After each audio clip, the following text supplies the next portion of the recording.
Moi! Tällä Jypen kitaratuntien videolla Slash esittää kappaleesta Estranged levyltä Use Your Illusion 2 liidit ja soolot. Ja analyysiä tulee soiton jälkeen. Nähdään siellä. Moi!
Noniin, katsotaan läpi tää Estranged, missä mun mielestä on yksi kauneimmista kokonaisuuksista kitaramelodioina koko Gunnarien tuotannosta mun mielestä. Ja yhteispeli Axl Rosein laulumelodioiden kanssa.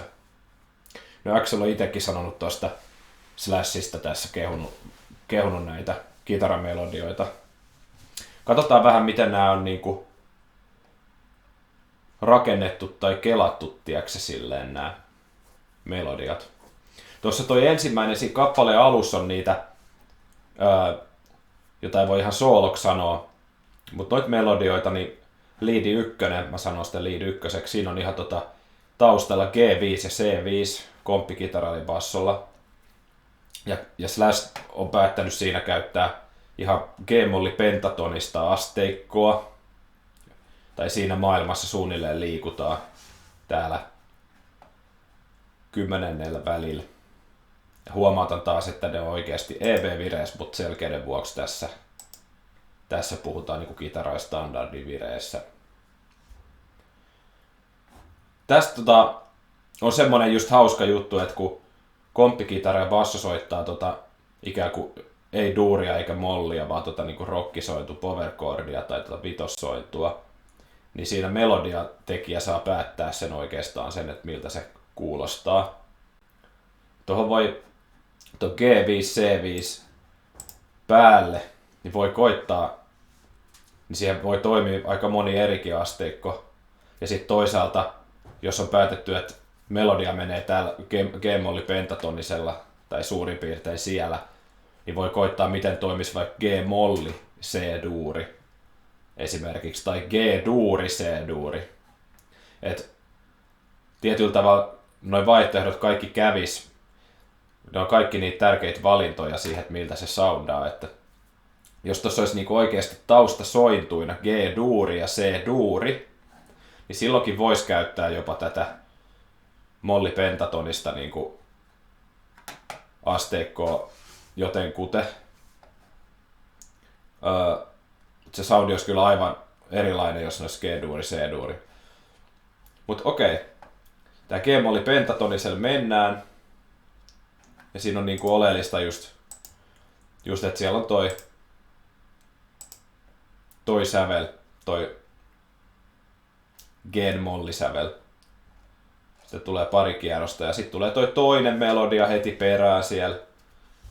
Siinä vaan vaihtuu toi tausta silleen, että siellä tulee niinku BB5, C5, G5. Eli jos ajattelee edelleen tuollaisia niinku G-sävellajista tavallaan, niin sieltä tulee niinku toi niinku B3 asteen vitonen ja nelosasteen vitonen ja sitten se ykkösaste G. Eli tää B3-aste viittaa edelleen tuollaisiin G-mollissa ja melodiakin lähtee siitä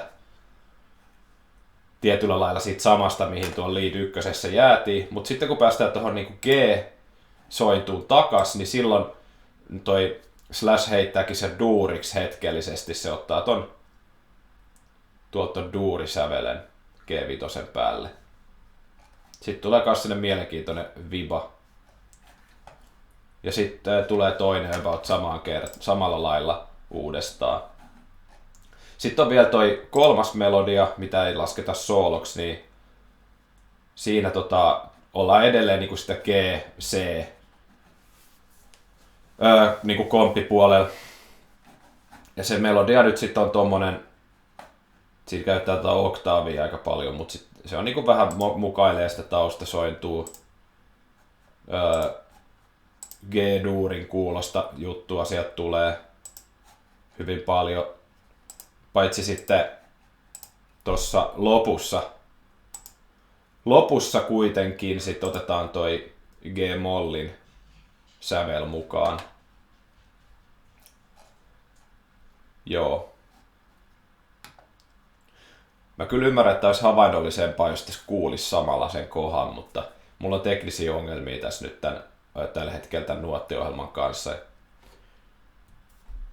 Se kun ratkaistaan, niin saadaan näitä soittoja soimaan tässä niinku samalla, kun analysoidaan tätä.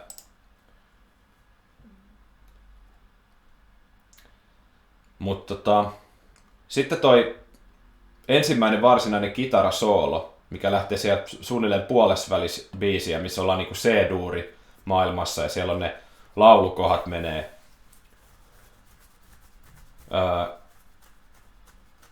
Niin tässä joo, katsotaan ensin tää komppipuoli tässä soolo ykkösessä, niin tää on periaatteessa tämmönen niinku 1-5-4 niinku kierto. C-duuri, G, F ja sitten taas uudestaan.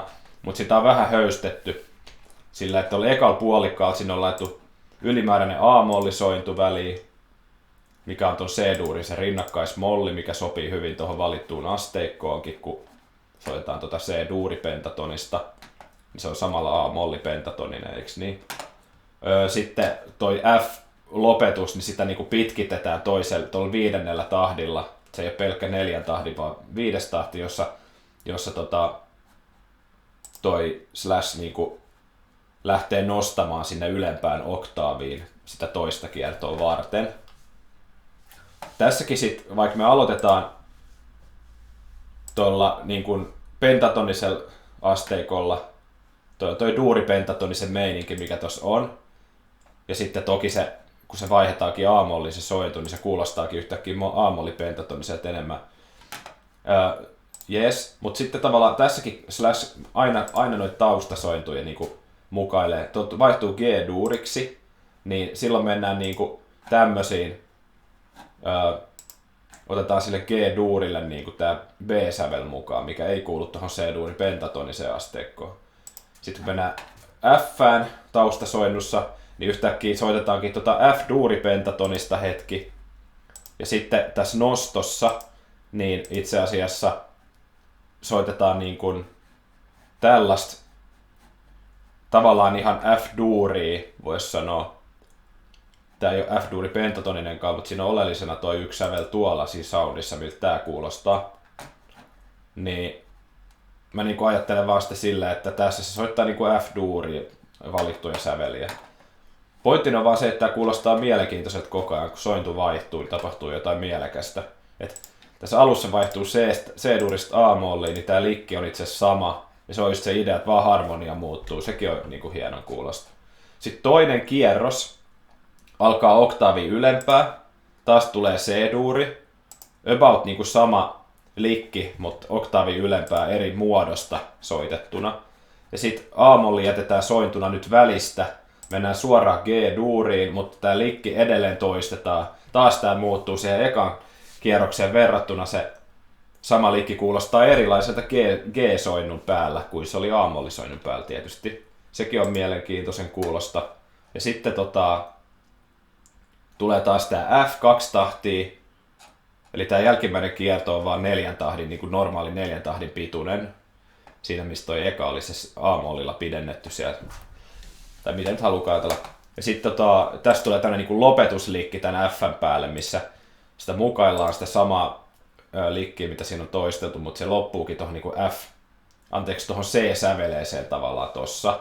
Ja sitten soitetaan niin kuin tämmöinen F-duuri tyyppinen liikki ratkaisu tähän kohtaan, tähän loppuun.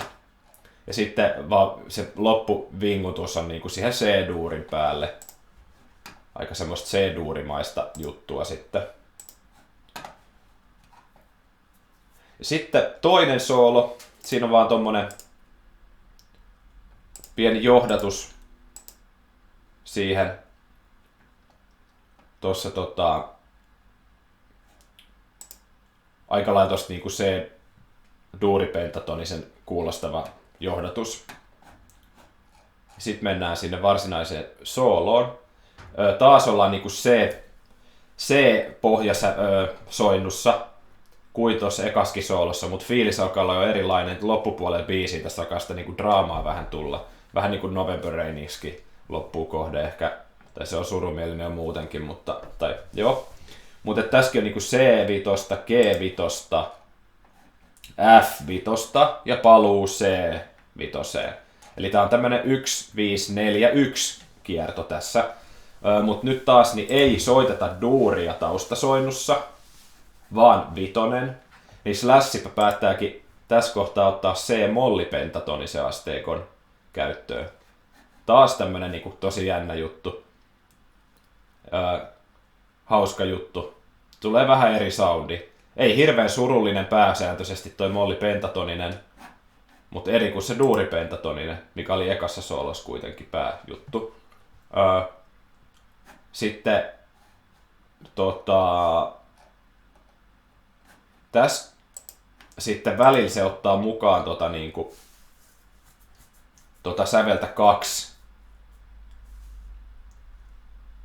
mikä tekee siitä hetkellisesti, joko voi ajatella, että se on duuripentatoninen fiilis, joku voisi väittää, kun siinä on niinku toi B3 ja 3 niinku, anteeksi toi 2 ja B3, mitkä on duuripentatonisessa niinku bluesisävelenä se B3, mutta enemmänkin se mun mielestä tekee semmoisen surullisemman, täydellisemmän mollifiiliksen se hetkellinen 2 sävel siihen.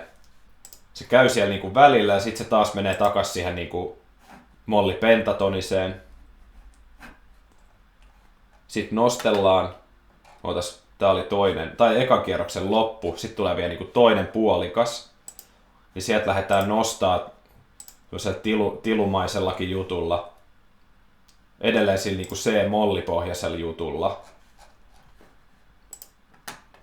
Sitten ylös ja sitten taas siellä F:n päällä, kun pyöritään, okei, ollaan silti aika lailla sitä C-mollia mielestäni. C-molli pentatonista kautta C-mollia. Sitten tulee vielä tommonen niinku bluesahtava lasku. Ja siihen se soolo sit loppuu. Mut tämmönen analyysi tästä. Kiitos vaan kun katselitte. Moi moi!